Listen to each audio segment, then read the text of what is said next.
YouTube, and welcome to my slightly Italian kitchen. So, today we're making Scotch collops, not true Scotch collops, and we're making English strawberry trifle, otherwise known as Petunia's pudding from Harry Potter. So, we've got the oven preheating, and we've got yellow cake that we're going to make instead of just buying it from a bakery. So this is going to be fun. I'm not good at cooking. Okay, so I'm going to put this in there, and then I need 3 eggs, 1 cup of water, and 1/3 cup of vegetable oil. Okay, I just put in the cake mix, and I'm going to put in the egg, and then I'm going to put in the water and the vegetable oil. That's 1 egg.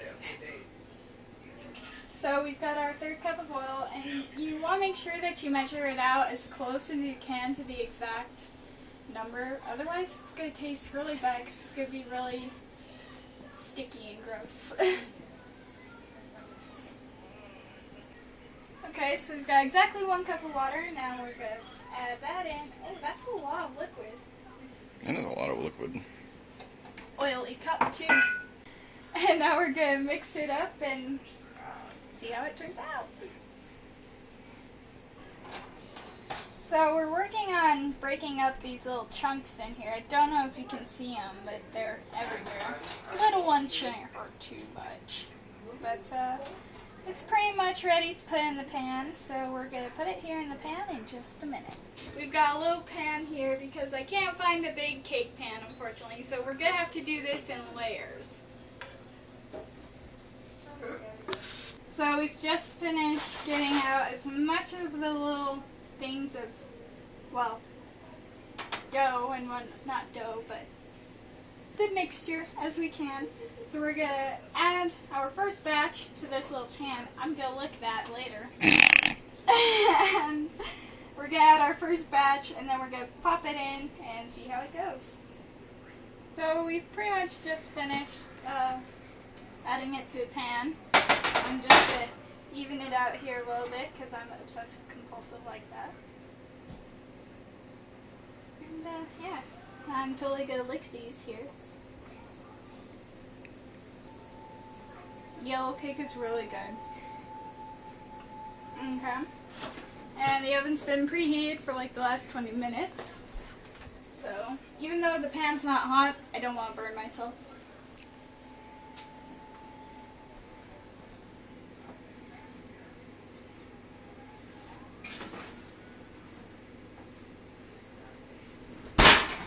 And now we wait. I just don't know how long.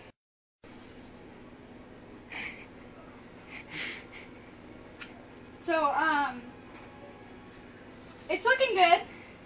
It looks like it's gonna explode thermonuclear one. But, it's looking pretty good. Now I just have to figure out how to fit it in the dish. Hello, Aunt Leah. I was told to give you a shout out, and here's my shout out. Now I have to give her a shout out because she's been helping me and guiding me throughout this entire video on how to cook the meat and how to cook my cake / trifle pudding thing. But hello Aunt Leah, hello Ashley, and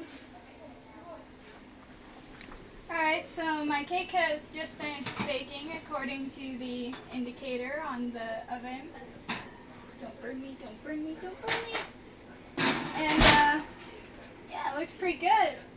So we're going to turn that off. We're going to let that sit and cool for a while. I'll show you the dish now that I have to put it in. So this is the dish we're going to have to put it in. Now, as you can see, the cake is quite bigger than this. So we're going to cut out the center and we're going to place it inside. We're going to make little cuts in it for the strawberry jam. And then we're going to take the outer perimeter and trim it and use it as a lining for our trifle. Okay, so while we've got that going, we're going to make a spaghetti side to go along with our Scotch collops because I don't really like onions and mushrooms, so spaghetti would be a better alternative.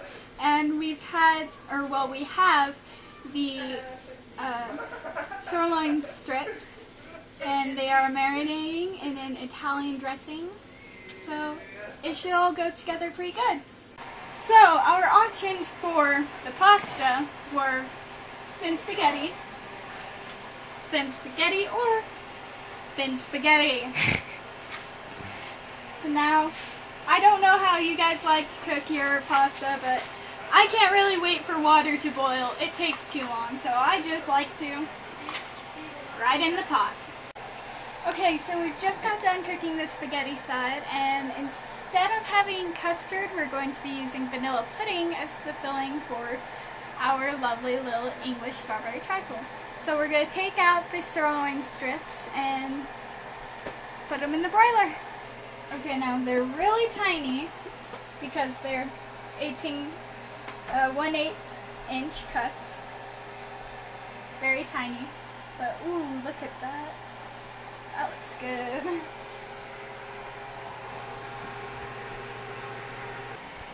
Okay, so we've just taken out the marinated strips and we're waiting for the oven to heat, and then we're going to stick them in on the top so that they'll broil. And this is my first time using a broiler, so hopefully everything goes well. Okay, now the oven's heated and ready, so we're going to put in our lovely meat here. And then after that, we're going to cut out the center of our yellow cake and stick it in the glass bowl, and then we're going to use the rim of what's left of the center of the yellow cake and put it around the edge of the bowl and decorate it. And then we get to set it in the fridge for 8 hours.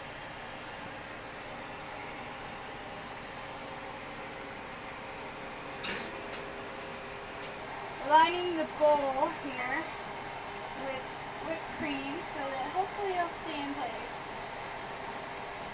Now unfortunately my yellow cake came out kind of choppy, but what can you do? Okay, so halfway through putting together our lovely pudding, our petunias pudding, my apologies, our Scotch collops have decided they are done. Okay, well the Scotch collops have come out amazing, and now we're going to add just a little bit of tomato, basil, garlic to our spaghetti.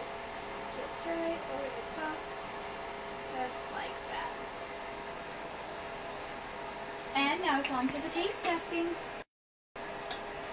Okay, I'm gonna try the spaghetti first.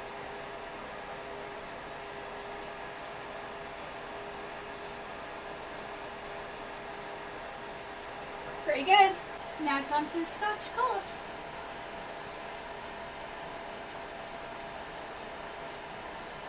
I'm pretty damn good. Okay, I'm cutting the ends, using the leafy green parts of the strawberries off, and I've just rinsed them. And then I'm going to decorate my lovely little abomination with them. Okay, so I just finished cutting up strawberries and adding them into my lovely thing. And now I don't have custard, so I'm using vanilla jello pudding as a substitute. You could make your own custard using cornstarch, vanilla sugar, and water, but I'm lazy. So I laid down the strawberry jam and the vanilla jello pudding, and I'm just laying down a second light layer of strawberry jam on top of the pudding, just so that I can make it look better and taste better. I mean, it's strawberry overload already, but you can never have too many strawberries. So we've just we've just finished up our petunias pudding. It doesn't look as appetizing right now because I haven't been able to put it in the fridge yet, but that's basically the gist of it. Now, I probably won't be doing a tomorrow tasting for this, but it's pre-diabetic. So, thank you. This has been Fridays with Jinx, and have a nice day. On to you, Craig.